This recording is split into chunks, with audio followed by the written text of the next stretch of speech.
Senator Graham just exposed how America's enemies are weaponizing everything from fentanyl precursors to social media against us, while our own tech companies hide behind legal shields as children get exploited online.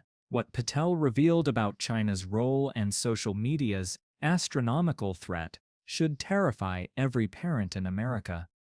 This isn't just policy, it's about 36 million images of exploited children circulating while platforms profit. How is China helping with the fentanyl problem here in the United States? Under this administration, we have taken, as I highlighted the Cincinnati case, the precursors are the problem. The fentanyl is the end state that kills American citizens. Well, the precursors are made in China, right? They're made in China. And so for the first time in a decade, I had a call with my counterpart in the MPS, the Ministry of Public Services, to attack the precursor chemical companies and have those chemicals labeled. Too early to rate the success? We have indicted multiple businesses in China. We've also cut off the transshipment points of those precursors. They switched. Once we got on their track about their delivery routes to the Mexican drug cartels directly, they started going to India. We called the Indian authorities, and they shut down those transshipment points. So we're continuing to work with our partners overseas. So China overseas. is helping, would you say? They are starting to help, and we are hoping, under this administration's leadership, we can get more of their help. Let me know, in the coming months if that continues, because if they are helping, that's a good thing. Yes, sir. We need to celebrate the breakthrough. If they're not, that would be a bad thing. So after the assassination of Charlie Kirk, there seems to be one refrain from everybody, and that's about the effect of social media. Do you believe that social media is one of the instruments radicalizing America and inciting violence? Well, it's not. My belief is based on the data, and the data shows that social media is wildly out of control when it comes to radicalizing. You're dead right. So what did you just say? This guy's the FBI director. He says that social media is wildly out of control. Now, free speech, we all agree with that, but you can't yell fire in the theater, right? Yes, sir. Free speech doesn't allow you to go online and groom a child for sexual. No, it does not. Okay. Free speech doesn't allow you to go on the internet and basically incite somebody to kill another person, right? Absolutely not. So if it's illegal offline, it should be illegal online. Agreed? Whatever the law is. Yes, sir. Just because you're online doesn't give you a get out of jail free card. No, sir. So if a parent is worried about a child being bullied on a website, what rights do they have under U.S. law? We have to balance the rights, as you said, Senator, of free speech versus those that encroach upon violence. Is there any law that can shut down one of these sites for bullying children or allowing sexual predators on the site? We are able to attack certain sites on the dark web. When it comes to the open internet infrastructure system, we have to reach a threshold to attack a company's position that only subscribes to violence. Can the parents sue that company? They can. They can? They can sue not the social media companies. That's what I'm talking about. They can sue the companies. No, I'm talking about the social media company that gives lives to this behavior. No, you're referring to Section 230, sir. Yeah.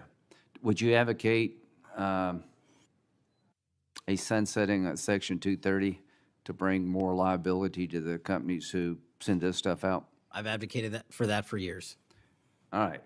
We need to do this, folks. These companies are taking content that it makes you sick, that could get you killed, get you poisoned, and there's nothing we can do about it under our law. A person can do about it because of Section 230. So if your child is being sexually groomed online or bullied online, and you go to the social media company and ask them to take it down, they refuse, you have like zero rights. How many images of sexually exploited children are purveyed every year on social media sites? The number is astronomical. And Senator, if I can just add one step to that analysis. Please. It's not just what's on social media that is quote unquote real. It's the introduction of artificial intelligence and generative AI that is creating even more child sexually abuse material and even more sexually violent acts online and mimicking people.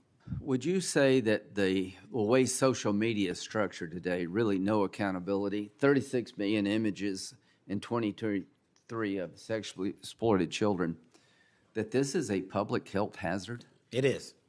Would you say that it's a mental health problem, particularly for younger people?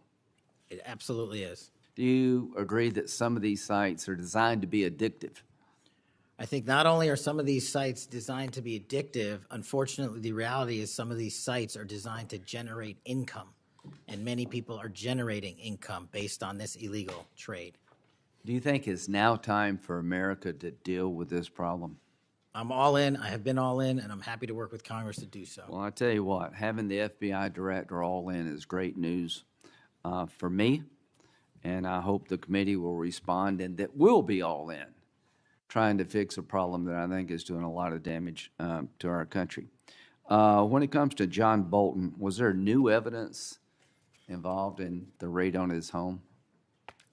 Sir, that investigation is very much ongoing. As you know, there was a raid of his house pursuant to a legal Was there a search warrant obtained to go in? Absolutely, sir. Okay. All right. We're looking to have that search warrant unsealed Okay. at the Yeah, appropriate I time. think that would be good, quite frankly. In December 2023, Director Wray said he sees blinking lights everywhere regarding to foreign terrorist threats against our homeland. How would you characterize the state of threats to our homeland by foreign terrorist groups? Foreign terrorist organizations have adapted and started utilizing online platforms, and so has the FBI. And so while they are adapting and expanding how they harm our country, we have as well. They have not stopped. There's been a resurgence in places like West Africa and elsewhere of foreign terrorist organizations, and also the newly emboldened drug trafficking organizations in Mexico, which is going to take a whole of government approach to get. Does Hezbollah fall within that group? Yes, sir. So Hezbollah is involved in not only terrorism, but narco-terrorism? Yes, sir. So do you consider Hezbollah a threat to the United States? Absolutely. All right, finally, do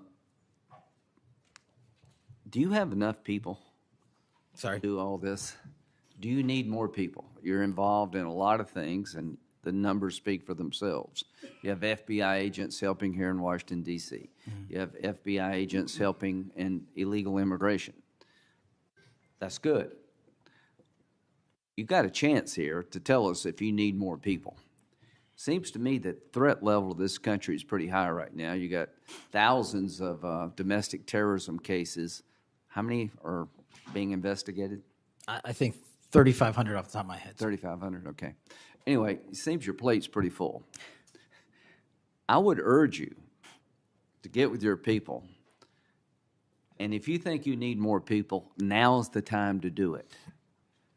It would be a shame to miss an opportunity to plus up the FBI if the threats justified it. Will you look?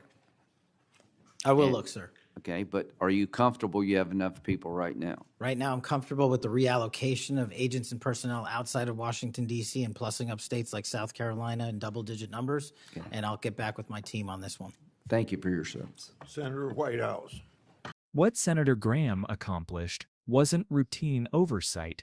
It was a masterclass connecting foreign threats and domestic vulnerabilities most Americans never see together. By weaving questions about Venezuela's narcoterrorism, China's fentanyl pipeline, and social media radicalization, Graham showed how modern threats ignore boundaries between foreign policy, law enforcement, and technology regulation. The exchange reveals three critical vulnerabilities in America's security framework. First, legal gray zones allow hostile nations to operate below terrorism sponsorship thresholds. Graham's Venezuela questioning highlighted how rigid legal definitions constrain rapid responses despite overwhelming evidence. Maduro's regime coordinates with transnational criminal organizations to fund violence across the Western Hemisphere, yet bureaucratic processes delay decisive action while American communities. Graham's China questioning exposed the most complex challenge facing American law enforcement. For the first time in a decade, American officials had direct communication with Chinese counterparts about chemical companies producing America's overdose epidemic building blocks. The precursor chemicals flowing from Chinese laboratories represent a weaponized supply chain killing more Americans annually than car accidents, requiring unprecedented international cooperation to disrupt. The most disturbing revelations came when Graham shifted focus to social media exploitation of children.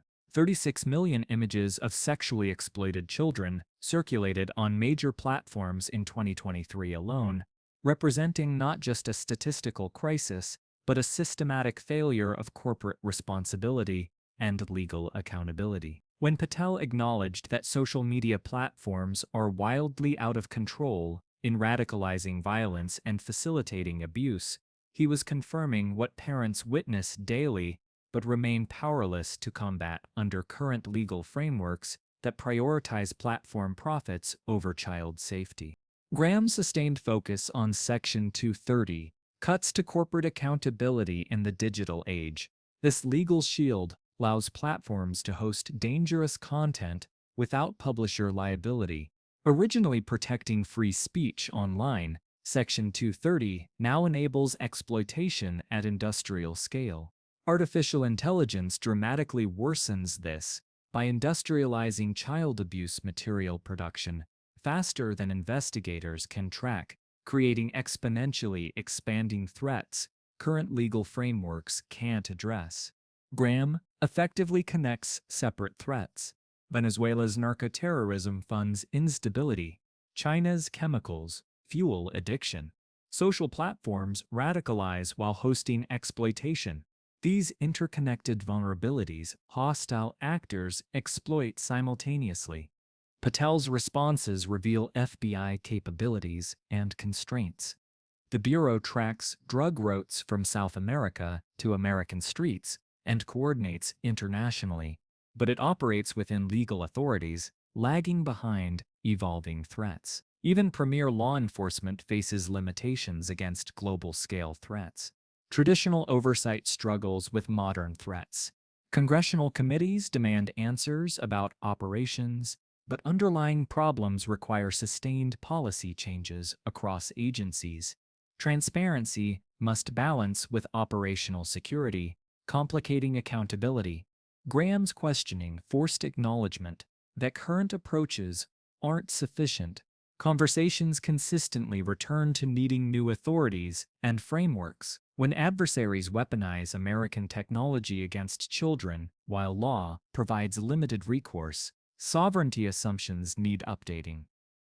This wasn't theater, it was diagnostic examination, affecting real families, facing dangers from addictive platforms to continental drug supply chains.